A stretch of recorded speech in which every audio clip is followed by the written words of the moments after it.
My topic is equitable burden sharing in the post-2012 phase of the UNFCCC. And as is typical with someone who has a hard topic and not much time, and in fact a topic that may not really even have definitive answers, I'll be raising more questions than providing answers. Both WBGU and SEI have put forward burden sharing frameworks. And the WBGU report that presents on the carbon budget framework for equitable burden sharing. The other image there is the image of the book Greenhouse Development Rights that presents work that SEI has been doing for a while. And both of these have been widely presented, both of these have been widely referenced, and have even started to spin off further thinking and sort of modified versions of these frameworks, from China to India to other industrialized countries. Both of these have been very helpful in seeding thought. And they both envision a world beyond the complexity and perhaps beyond the acrimony of the Annex I, non-Annex I divide. A world in which all countries are stepping forward together based on some sort of intuitively meaningful and widely understood, and in fact quantifiable and objective indicators that reflect reasonable interpretations of basic equity principles. They don't necessarily imply a climate regime based on formulas, but they imply a world in which countries are being gauged relative to benchmarks, or they're being calibrated relative to reasonable reflection of what common but differentiated responsibilities and respective capabilities really means. In a world where we're taking 2 degrees seriously, or 1.5 degrees seriously, that means a lot of enormously ambitious work for all countries. And so one question is, what will it take to get there? You might think that I'd spend this presentation explaining again in detail one or both of these frameworks, but instead I'm going to raise some questions about what would need to happen before such a comprehensive framework where all countries step forward together with global differentiation for industrialized and developing countries, where such a framework could become feasible. And the first comment to make is that both frameworks are actually vulnerable to the claim that they're not consistent with the principles and provisions of the UNFCCC. And that criticism isn't really just true of these frameworks, but of any frameworks, any burden-sharing frameworks that try to allocate obligations according to some principle-based indicators. And why do I say that? There's a lot of text here, and it's text that underlies much of the difficulty in the political transition we're trying to go through right now. It's some key parts of Article 4 of the Framework Convention on Climate Change. And the things I'll highlight here is that Annex I countries, industrialized countries, and in particular Annex II countries, the OECD countries within Annex I, have some very specific key legal obligations.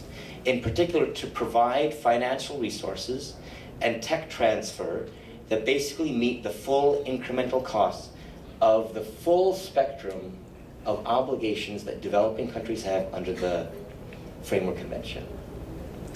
And the extent to which developing countries do deliver on that finance and tech, that's the extent to which developing countries will fulfill their obligations. So we're in a world right now where there's a very clear and a very strict divide between Annex I countries and non-Annex I countries. And this derives very much from the very principles of the Framework Convention, that the parties are asked to protect the climate system for the benefit of present and future generations of humankind on the basis of equity and in accordance with their common but differentiated responsibilities and respective capabilities. And the conclusion from that is that developed country parties should take the lead in combating climate change and the adverse effects thereof. So the question I'd like to raise today is, what can we say about whether the industrialized countries have in fact taken the lead? And if they've taken the lead, have they taken the lead in such a way that they've built sufficient trust in the developing world in particular, that this grand transformation that Nakia was referring to has in fact been launched. It is underway.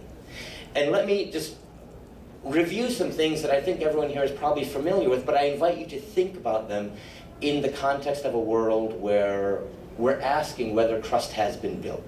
So here we have emissions of the Annex I countries and the Kyoto target. And you can look at that and say, okay, we're sort of heading toward the Kyoto target. It's kind of odd that emissions declined much more rapidly at the beginning of the period and have been coasting upwards since, but okay, we're getting there. But of course, I think everyone knows here that this single line contains a much more complex reality. And if we disaggregate by OECD and non-OECD countries, or Annex II countries and the rest of Annex I countries, we see that actually the non-OECD countries, the economies in transition, obviously had an economic collapse in the first years after the Framework Convention and have been gradually rising in emissions after a very severe decline.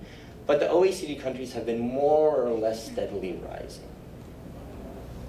So the question, has the transformation been launched, immediately arises. If you look at OECD and further disaggregate between the US on the one hand and the rest of the OECD countries, you see the US has continued to rapidly rise. The rest of the OECD countries haven't grown as fast. And what it means, Richard, could you advance it again? Is that the emissions of the parties to the Kyoto Protocol have risen even more slowly and are in fact well below the Kyoto target.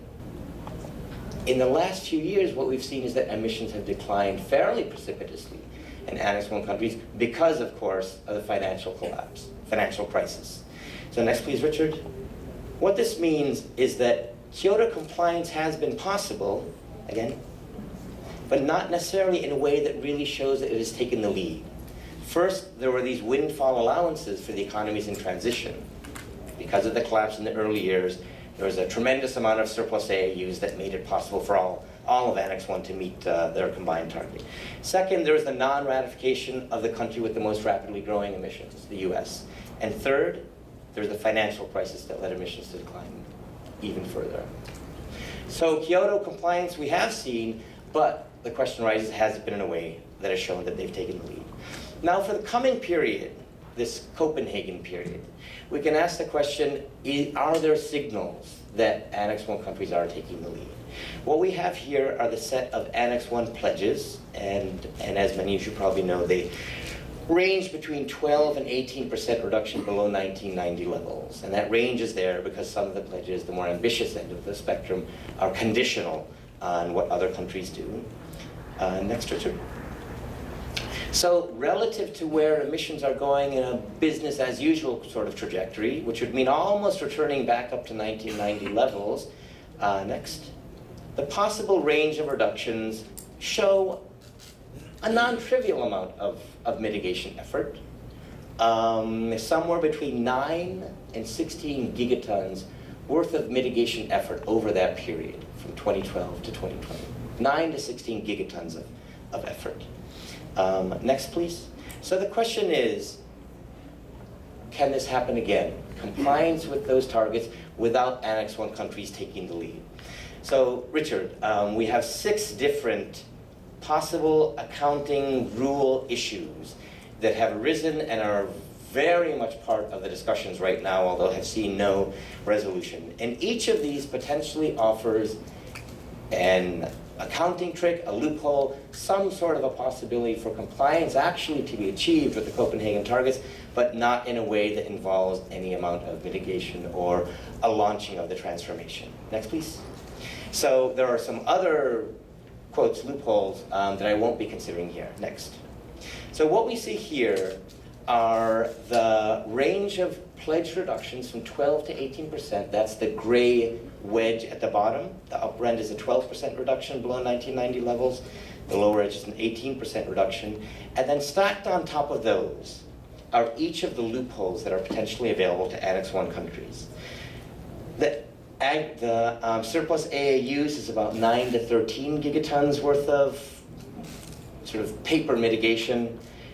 Surplus land use credits is another 1 gigaton. Land use accounting tricks are 1/2 to 1 gigaton per year. Surplus CDM credits are 1 gigaton, and non-additional CDM credits are about 1/4 of a gigaton. And then aviation and marine bunker fuel growth that's not accounted for is about 1/2 to 1 gigaton. So what you see here, next please, is that the sum total of these loopholes or accounting tricks or various opportunities for compliance without mitigation exceed the business as usual growth path for the Annex I countries. There's more than enough available in terms of these accounting opportunities than is necessary to meet the pledges that are currently on the table. Next, please. Now, as we know, the IPCC in its fourth assessment report, had done a compilation of different IAM studies that suggested that taking seriously a 2-degree target would require something in the range of 25 to 40% reductions. Next, please. Okay. That's the range associated with somewhat more than a 50% chance of holding somewhat less than a 50% chance of holding the 2-degree line. At current, there's more than 100 parties and much of civil society that have called for 1.5 degrees, not 2 degrees. Next, please. So what questions does this raise? And just quickly, what would it mean for Annex I countries to have taken the lead over the period up to now, up through the first commitment period, and have they done so? What would it take in the next phase for Annex I countries to take the lead and build the necessary trust? What would it mean for Annex I to launch the climate transformation, again, that Naki referred to, and then one more? What are the implications for mitigation, for finance, for technology, and for developing country NAMAs that will be relying on that finance and tech to build the trust necessary to launch the transformation necessary so that in a subsequent phase we could think about all countries moving forward according to some indicator-driven, principle-based burden sharing system. Thank you very much.